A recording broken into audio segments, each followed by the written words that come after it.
गिबि गिबियावनो बयखौबो आंनि चेनेल नायगिरिफोरखौ दानो बे समाव बरायना लाबाय आरो गोदानफोरखौबो नोंथांमोनखौ बरायना लाबाय।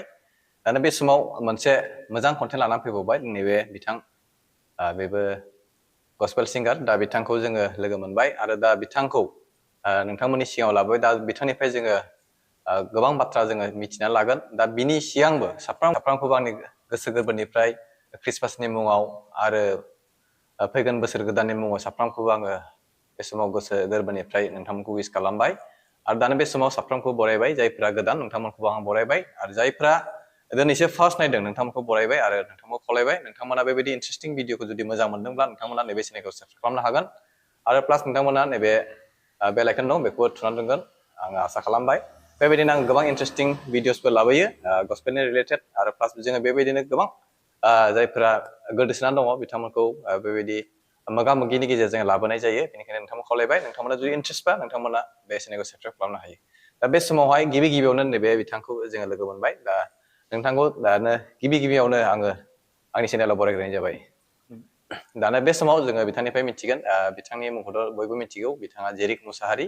बिथाङा गस्पेल मेथाइ रोजाबग्रा। दा बिथांखौ जोङो मोनबाय खुब रंजाथाव बाथ्रा। दा बिथांनिफ्राय जोङो बेखौनो मिथिनो लुबैदों दा गिबि गिबियावनो जेन' नोंथाङा नोंथांनि सिनायथिखौ अडियेन्सफोरनो होयो। खुलुमबाय बयनिसिमबो सिगां सेन्टाराव जोंनि बासायगिरि आफादखौ आङो सानसुगाय हामबायनो दिनै आरो आङो हामबाय होनबावदों जेनाखि आदै बिथाङा आंखौ गोबाव समनिफ्रायनो कन्टेक्ट लाबाय थादोंमोन। आं नोंखौ कन्टेक्ट लाबोगोन नाथाय आङो गोबांथार बेस्थ'नि थाखाय समखौनो होनो हायाखैमोन आरो दिनै दसे समब्लाबो आं नुजाफैनानै आं बे आदैनो आं समखौ होबाय। आं हामबाय होनदों आंखौबो बेबायदि लाबोनायनि थाखाय। मुङा जेरिक मुसाहारि। आंनि गामिया सिन्द्रिजरा। नाथाय आंखौ गोबां मानसिफ्रानो बांसिन जाम्बुगुरि होननानै मिथियो। आंनि मेन गामिया सिन्द्रिजरा। आंनि मण्डलिया जाम्बुगुरि एन एल सि चार्च। बे माबानि आन्दाराव ने क'क्राझार गसाइगाव साब डिभिसननि आन्दारावनो जाम्बुगुरि। आंनि गामि सिन्द्रिजरा मण्डलिया जाम्बुगुरि एन एल सि चार्चनिफ्राय। ओमफ्राय बेबायदिनो आङो जोंनि न'खराव जोंना गासै 7 जन। आंनि बिमा बिफा आंनि बिदा बिबाजै आरो आं ओमफ्राय आंनि फंबाय। जोंहा बिदा फंबाय 3 हौवाफोर गोजा। नोंथांनिफ्राय आरो उन्दै दंबावो? औ 2 नाम्बार जाहैबाय आं। 2 नाम्बार ओमफ्राय आंनि गदाय दंबावो आरो फार्स्ट इयार फरायगासिनो दं। होमबा नोंथांमोना सिमावहाय बेबायदि फरायनाय बा सोलोंथायावहाय नोंथाङा बबेसिम फरायनानै दङ दासिमावहाय? आङो दा फरायै आङो दा ग्रेजुवेट खालामनानै दोनबाय। ग्रेजुवेट कमप्लिट जाबाय ने? कमप्लिट जाबाय। आं बिए पास खालामनानै दोनबाय। दा आं एम ए फरायनो आं गोसोमोन नाथाय न'खरनि फाइनान्सियेल प्रब्लेमाव आं आफसुस जाना थाबाय फरायनो। बुंनो थाङोब्ला जोंनि न'खरा एकदम पुर फेमिलि। बिदिनो बिमाया सि दायो, बिफाया बिदिनो मालायनाव हाजिरा मुजिरा मावनानै बेबायदिनो आंखौ माने जोंखौ उन्दैनिफ्रायनो फोरोंबोबाय आरोखि दासिम गोबां खस्थ'नि गेजेरजों ने? गोबां खस्थ'नि गेजेरजों बिमा बिफाया फोरोंबोबाय। मालायनाव हाजिरा मुजिरा मावनानै बिमाया सि दानानै एफा एनै जा मोनो बेजोंनो। बेनि अनगायैबो दा नोंथाङा इसेबां खस्थ'नि गेजेरजोंबो दा नोंथाङा बेबायदि गस्पेल लाइनावहाय फैबाय। दा नोंथाङा बेबायदि गस्पेल लाइनाव फैनायनि सिगां नोंथाङा बेबायदि माखासे कर्सफोर लादोंमोन नामा? बेफोरबायदि आंहाथ' जेबो कर्स गैया। आं बेफोरबायदि भकेल बा क्लासिकेल आं बेफोरबायदि लायाखै।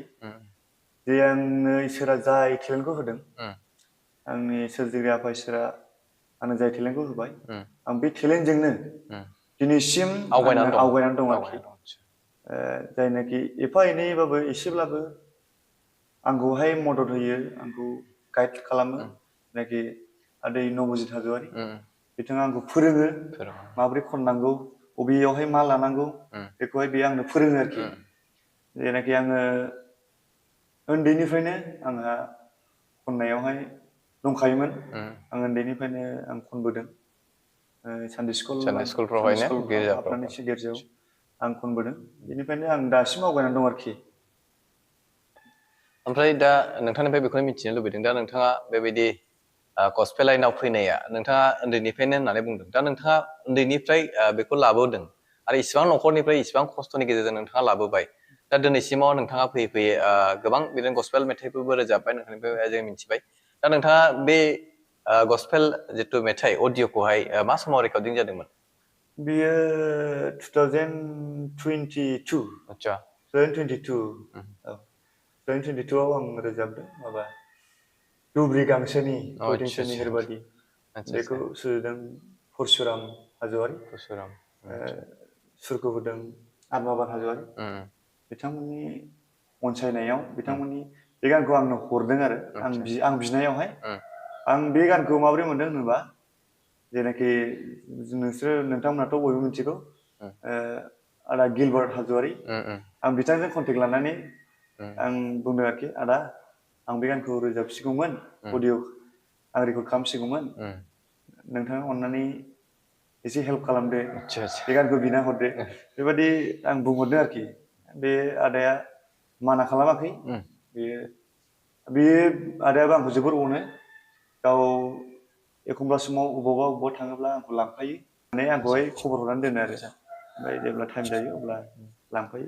दा नैबे मेथाइनिफ्राय दा नोंथाङा बेखौहायथ' बोसोरनैनि सिगां रोजाबनाय जादों होनना बुंदों ना दा बेनिफ्राय नोंथाङा अडियन्सफोरनो दोंनैसो लाइन खननानै खोनासंहोनो हागोन नामा?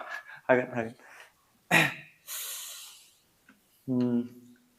गिबियावनो निमाहा बिग्रोनाय थाबाय माने आंना गाराङा एसे थसिब जानानै दङ गगा मोननायजों दा अब्लाबो आङो खावलायनाय बायदि आङो रोजाबनो आखायाव लाबाय जेनाखि नोंथांमोना बयबो खोनाबाय आरो नोंथांमोना बयबो अनसायदों जेनाखि दुब्रि गांसोनि थरथिंसेनि हरबादि नोंनि लाइमोन सोलेरा दानो आङो खननो आखायाव लाबाय। दुब्रि गांसोनि थरथिंसेनि हरबादि नोंनि लाइमोन सोलेरा रानज्रिङो गोमोरलाङो समायना बारफुनाय बिबारनि समा नोंनि लाइमोन सोलेरा लह्रायो सिरिलाङो ओइ जोहोलाव नों ओइ सिखोलाव नों ओइ जोहोलाव नों ओइ सिखोलाव नों थेंक इउ जोबोद मोजां मेथाइ बियो बे मेथाइखौ बिथाङा जोंनि थाखाय खोनासंबाय बेनिखायनो नोंथांखौ हामबाय होनदों दा बेनिफ्राय जोङो मिथिनो लुबैबावदों दा नोंथाङा इसिबां मोजां टेलेन्टखौहाय मोननानै दिनैसिमावहाय गोबां बेबायदिनो पाब्लिकनिफ्राय अनसायनायखौ मोनबोबाय आरो नोंथाङा बिनि सिगांहाय माबा बिदिनो स्टेज पारफरमेन्सफोर खालामदोंमोन नामा? आं बेबायदिनो जेब्लानाखि आङो उन्दैनिफ्रायनो आं रोजाबोमोन जेब्ला आं 4-5 इयार्स जायो होमब्ला बे समनिफ्राय आं रोजाबजेनदों आं सानडे स्कुल हाबनानै बेबायदिनो गिर्जाफ्राव सानडे स्कुलफ्राव आं गोबां रोजाबबोबाय ओमफ्राय आंनि सिनियरफ्रा बुंबाय बे बाबुआ मोजां रोजाबनो हायो बेखौ रोजाबहोबाय थानांगौ जेन' बियो आवगायलांनो हायो जेनेबा बेफोरबायदि आरो जोंनि मण्डलियारि गोबांथार मानसिफ्रा बुंबाय मोजां बरिया जायो गाराङा मोजां जायो जों गाइड लानांगौ बेफोरबायदि बुंबोबाय आरोखि बेबायदिनो थुलुंगानाय मोनबाय आंबो बेनिफ्रायनो आङो रोजाबोदों उन्दैनिफ्रायनो फोरोंबोदों आंखौहाय एसे एनैब्लाबो जेनाखि आदै नबजित हाज'वारिमोन बिथांमोना आंखौ फोरोंबोदों आरो आं फल' खालामो आंनि गोरोंसिन आंनि सिनियरफोर आं बिथांमोननिखौ आं फल' खालामो बेफोरबायदिजोंनो आङो दिनैसिम फैबाय आरोखि नैबे लेभेलसिम फैबाय बिदिनो रोजाबै जेनाखि आङो गेजेर खन्दआवहाय आङो गेप जाबायमोन गेप जानायनि खारना बेनो जेनाखि गोबां संसारनि रंजानाय बाजानाय बेफोरबायदिनो आङो गोदोसोबायमोन जानाय लोंनाय सोबनाय बेफोरबायदि आं गोदोसोनानै आङो 2 इयार्ससो आङो गेप जाबाय आरोखि गेप जानायाव गोबां जोंनि दैदेनगिरिफोर मण्डलियारिफोर आंखौहाय एकदम दुखु मोननाय फोरमायबाय मानो बेफोरबायदि जाखो, एफा मोजां गथ'आ मानो बेफोरबायदि जाखो, मानो बिदियाव थांखो, बेफोरबायदि गोबां शक जाबाय आरोखि, आसरित मोनबाय आंखौहाय बेफोरबायदि मोननानै आंबो बेफोरबायदिखौ आं सानखायोमोन सानब्लाबो जेनेबा हरखाबसो जादों आरोखि, हरखाबै जादों। ओमफ्राय बेफोरबायदिनो आंबो सानबाय मानो बेफोरबायदिल' खालामना थाबावनो, बेफोरावनो आं गोदोसै। बे समावथ' उन्दैबो जाहैबाय, बुजिस'नो बुजिस'नो हायियावहाय बुजिस'नो हायियाव एकदम माने इन्ट्रेस्ट मोनबाय आरोखि बिदियावनो, माने बिदिनो लोंनाय जानाय सोबनाय बेफोरबायदियाव आं गोदोसोदोंमोन। बेनि उनाव 2 years 3 yearsनि उनाव आङो जेब्ला आंखौनो आं रिग्रेट खालामो, आं मानो बिदि जाखो, आं बेफोरबायदि आं गावखौनो आं सानबाय आरोखि, आं मानो बेफोरबायदि जाखो, आं बेफोरबायदि आं इसोरनिफ्राय गारां मोनदोंमोन, टेलेन्ट मोनदोंमोन, आं बेखौ मानो बाहायदिनो रोंदिया, आं बेफोरबायदि साननानै बे समावहाय आङो बुजिनो हाबाय। बे समाव आङो 16 17 बेफोरबायदि इयार्स जाफैयोमोन खोमा। बेफोरावहाय आं गावनो रियेलाइस खालामबाय आरो रियेलाइस खालामबाय आं मानो बेफोरबायदि जाखो। बिदिनो आं फोसाबजायाखैबोमोन, गिर्जायावबो आं फोसाबजायाखै, आं इसोरनाव खमाबो लायाखैमोन। बे समावनो आं गावनो आं बेफोरखौ बाहाय खालामोन आरो आं बाहाय खालामोन। अब्लाबो आंहा बे पापआ दंखासै नालाय, अब्लाबो आङो बेफोराव गैखालामोन, बे लोंला जालायाव बिदि आं बिदियाव गैखालामोन। ओमफ्राय बे समावनो जेनाखि आंहाथ' बेफोरबायदि खननो हानाय जेनाखि टेलेन्ट दङ, बेफोरखौ नायनानै जेनाखि आदै नबजित हाज'वारि बिथाङा आंखौ दासिम गाइड लायो आरो लालांबाय थागोन आं आसा खालामो। एखे गामिनि एखे मण्डलिनि एखे मण्डलिनि, गामियाल'सो आलादा नामा? गामियासो माने गामिया जोंनि मण्डलियावहाय जेनाखि 8था गामि दङ जोंहा मोनसे मण्डलियावनो। बिसिना दा साउथ जाम्मुगुरि होनो बिसिनिखौ, ओमफ्राय जोंनिखौहाय गोथैबारि होनो आरोखि, गिर्जानिफ्राय दोननाय गोथैबारि साब कमिटि दोनबाय, एरिया साब कमिटि दोनबाय। ओमफ्राय मेन गामियाथ' सिमब्रिजरा। बेनिफ्रायनो ओमफ्राय नैबेनिफ्राय मिथिनो लुबैबावदों, दा नोंथाङा बेबायदि गस्पेल लाइनावहाय बिदिनो सानडे स्कुलफ्राव रोजाबो होननानै दा नोंथाङा बुंबाय, दा बिनि अनगायै नोंथाङा सिगांफोरबो बिदि क्लासिकेलफोर लानाय दंमोन नामा? आरो बेखौ आङो रोखा बुंनानै लायो, आंहा बेफोरबायदि जेबो भकेल क्लासिकेल गैया। आं गावनि सोरजिगिरि आफा इसोरा जाहोदों, आं बेजोंनो आं रोजाबबोगासिनो दं। आरो आंनि नाजानाय आरो आंनि मण्डलियारिफोर, आंनि बिमा बिफा जाथि खुरमा बिथांमोननि थुलुंगा होनायजों दिनैसिम आवगायगासिनो दं आरोखि। आरो बेनिखायनो नोंथांमोनखौ खावलायबाय, नायगिरि नोंथांमोनखौ, बिथांखौबो जेन' नोंथांमोना अनसायो, नोंथांमोननि अनसायनायनि जुगिदि बिथाङाबो जेन' गोजौआव थांनो हायो आरो गावनि गारांखौ लानानै जेन' नोंथांमोनखौ गोजोनग्लाय होनो हायो आरो मोजां मेथाइफोरखौ जोंनो लाबोयो। बेनिखायनो नोंथांमोनखौ खावलायबाय जेन' बिथांनि मेथाइफोरखौ सापर्ट खालामो। दिनैसिम रोजाबबोनाय जायाखै जेनेबा अडिअ'आवहाय रोजाबखांनानै गोबां माने जोंनि मण्डलिनि मेथाइ, बे सासे आं बिबौ जायो, डेभिड लैथो बसुमतारी, बिथांनि सुजुनाय मेथाइ खृष्ट हारि नोंसोर दाबो मानो सिरि मोना, हनै बोथोरा हनै मुगाया सोलायदोंसै, सैथाना जोंखौ जेरावबो बेंदोंसै। बे मेथाइखौ ग्रुपाव रोजाबदों आरोखि जोङो, जोंनि मण्डलनि ग्रुपाव रोजाबदों, सार्केलनि रोजाबदों। ओमफ्राय जोंनि मण्डलिनिफ्राय जों रोजाबदों मोनसे मेथाइ दङ बे खिजुर परबनि फ्लाम सान्देनि हसाना बेयावबो बे हसाना बेखौ जोंनि मण्डलिनिनो गोदोनि जेनाखि आयं थानेस्वर हाज'वारि, लेट थानेस्वर हाज'वारि, बिथांनि सुजुनाय, बेखौ जोङो रोजाबदों ग्रुपाव। हसाना होननाय, नोंथांमोना बयबो खोनाबाय नुबाय, जेनाखि खिजुर परबनि जेनाखि मेथाइ।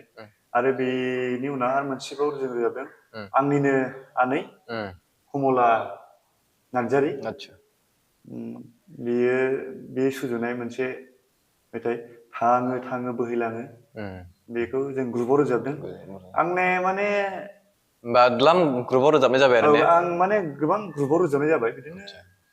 बेबायदिनो बर'दिन ख्रिस्टमासनिबो बिदिनो ग्रुपाव रोजाबनाय दं। आदसा आदसा ओमफ्राय आंनि रोजाबथारनाया औ आंनि सिंगेल रोजाबथारनाया औ दासिमाव आं मोनब्रै जाबाय औ आदसा मा माखौ रोजाबनाय जाखो दिनैसिमावहाय जेनेबा दिनैसिमावहाय आं सिंगेल रोजाबथारनाया उम दुब्रि गांसोनि उम ओमफ्राय नै दाखालि बावैसो ओंखारनाय उम जेनाखि नोंथांमोना बयबो खोनाबाय जानांगौ दा खालामसै नों आद्रि आदसा सम आरो मुगाखौ उम बे मेथाइआ दाखालिसो ओंखारदों। आदसा आदसा नोंथांमोना थांनानै खोनासंनो हागोन आदसा जायफ्रा नुवाखै। औ केनेडि प्रडाक्सन आदसा बे चेनेलावहाय हगारनाय जादों।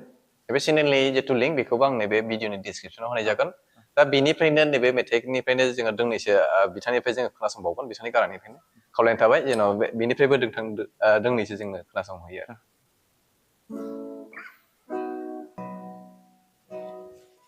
दानो खावलायनाय बायदि आरोबाव आङो मोनसे रोजाबनो आखायाव लाबाय। नोंथांमोना बाथ्राखौल' खोनासंदो आंनि गारांखौ दा खोनासंसै माने गाराङा दा थसिब जानानै दङ बेखायनो आङो बोनो हाया हाया जादों अब्लाबो आं इसोरनि मुङाव इसोरखौ बाख्नायनि मुङाव रोजाबसै। दा खालामसै नों आद्रि सम आरो मुगाखौ दा खालामसै नों आद्रि बेसेन गोसा जिउखौ आंखाला सफैसिगौ गेदेरथार आंखाला बे आंखाला ओंखामनि नङा बे आंखाला इसोरनि बाथ्रानि आंखालसो दा खालामसै नों आद्रि सम आरो मुगाखौ दा खालामसै नों आद्रि। जोबोद जोबोद गोजोननाय थाबाय दाबो जोङो जोबोद मोजां गारांजों जोंनो बे मेथाइखौ रोजाबनानै होनायनि थाखाय नोंथांखौ हामबाय होनदों। आरो दानो बे समाव जोङो नोंथांनिफ्राय बेखौनो मिथिनो लुबैदों दा नोंथाङा माबाफोर जेनेबा प्लानिंफोर दं नामा जेनेबा सिगाङाव आवगायलांबावनो? बेखौथ' आङो प्लानिं दङ। आङो जेनाखि इसोरा आंखौ जेरै जोनोमनिफ्रायनो आंखौ खृष्टियान न'खराव जोनोम होबाय आरो इसोरा बुंदों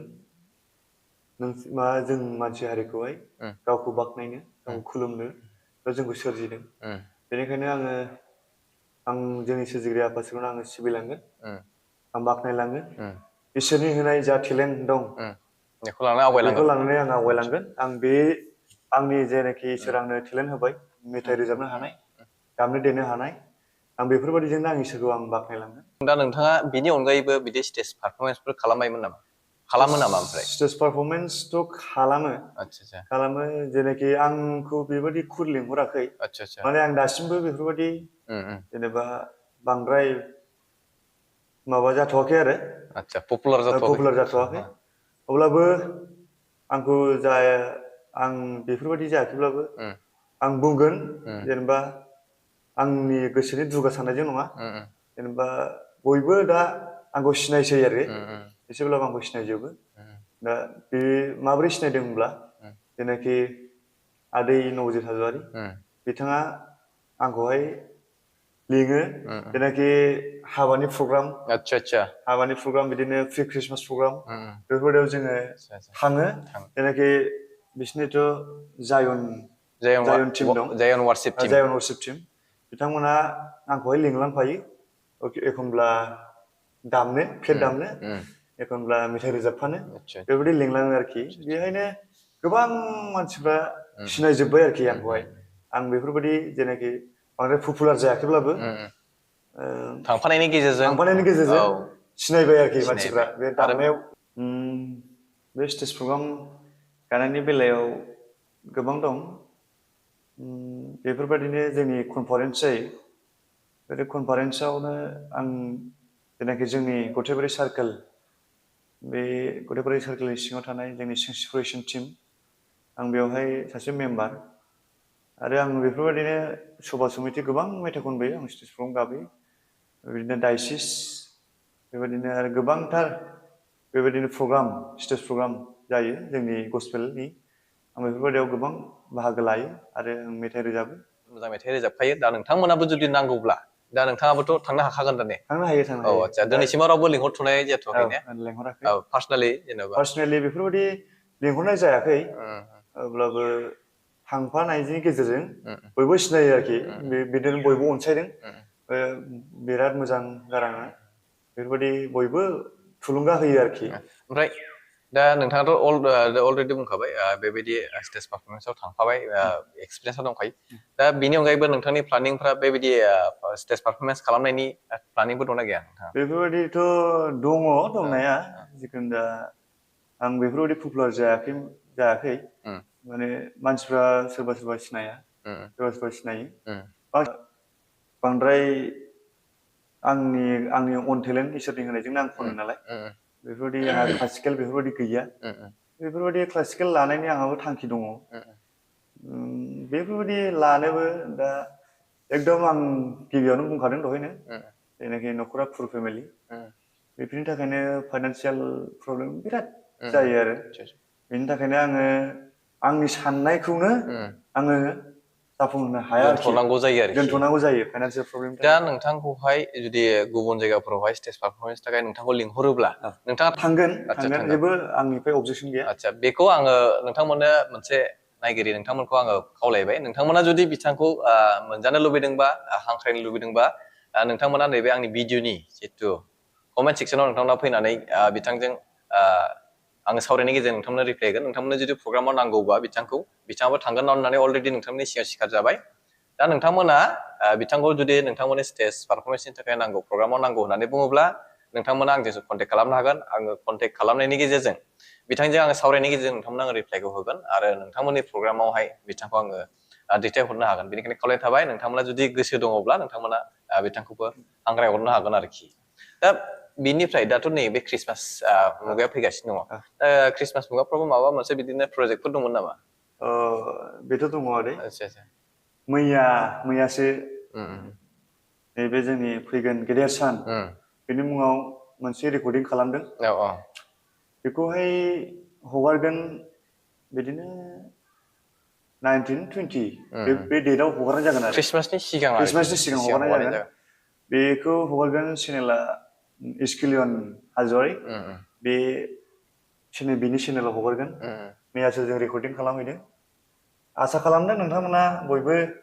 नायगोन बा सापर्ट खालामगोन रंजागोन इसोरनि मुङाव इसोरनि गेदेर जोनोम सानाव बयबो रंजागोन आसा खालामो दा बे मेथाइखौ नोंथाङा हारसिङै रोजाबदोंना बेखौथ' आं हारसिङै रोजाबाखै जों डुयेट रोजाबदों दा बेनिफ्राय नोंथाङा अडियेन्सफोरनो खोनासंहोनो हागोन नामा नैबे जितु फैनांगौ ख्रिस्टमासनि थाखाय फैनांगौ मेथाइ बे गोदान मेथाइनिफ्राय नोंथाङा दोंनैसो लाइन अडियेन्सफोरनो खोनासंहोनो हागोन नामा हागोन आरोबाव दोंसे खनबावनाय जासिगोन जेनाखि जोंनि प्रभु जिसु ख्रिस्ट'नि गेदेर जोनोम साननि मुङाव रोजाबनाय दोंसे मेथाइ नोंथांमोना बयबो खोनानो मोनगोन बेखौनो आङो दोंनैसो आङो रोजाबनो आखायाव लाबाय आंनि गोसोआ रंजाखांदों दिनै जिसु सारिनायनि रादाबखौ खोनानानै आंनि गोसोआ रंजाखांदों दिनै जिसु सारिनायनि रादाबखौ खोनानानै बेनो गोजोननाय थाबाय दाबो जोंनो बे फैनांगौ मेथाइ ख्रिस्टमासनि मुङाव बर'दिननि मुङाव जितु फैनांगौ मेथाइ बे मेथाइनिफ्राय बिथाङा लाइन दोंनैसो जोङो खोनासंहोनो थाखाय नोंथांखौ हामबाय होनदों आरो बे समावहाय नोंथांनिफ्राय जोङो गोबां बाथ्रा जोङो मिथिबाय आरो नोंथांनि लाइफ स्ट्रागल न'खरनि बिसय बेकग्राउन्डनिफ्रायबो नोंथाङा फोरमायबाय बेनि नोंथांखौ हामबाय होनदों आरो बे समखौ नोंथाङा जोंनो होनायनि थाखाय नोंथांखौ हामबाय होनदों आरो बे मोजां समखौ लानानै नोंथाङा दिनैहाय नैबे मोगा मोगिखौ लाबोबाय होबाय बेनिखायनो नोंखौ हामबाय होनदों आंनि गोसो गोरबोनिफ्राय आरो साफ्रोमबो खावलायबाय नोंथांमोनाबो जेन' बिथांखौ सापर्ट खालामो बिथांनि लाइफआ जेन' गोजौआव गाखोनायावहाय बेबायदि मोजां मेथाइ लाबोनो हागोन बेखौ आसा खालामना दोननानै दानो बे समाव आङो हामबाय होननायजों लोगोसे दिनै भिडिअखौ बेयावनो फोजोबनाय जाबाय बयजोंबो गोजोनथोंसै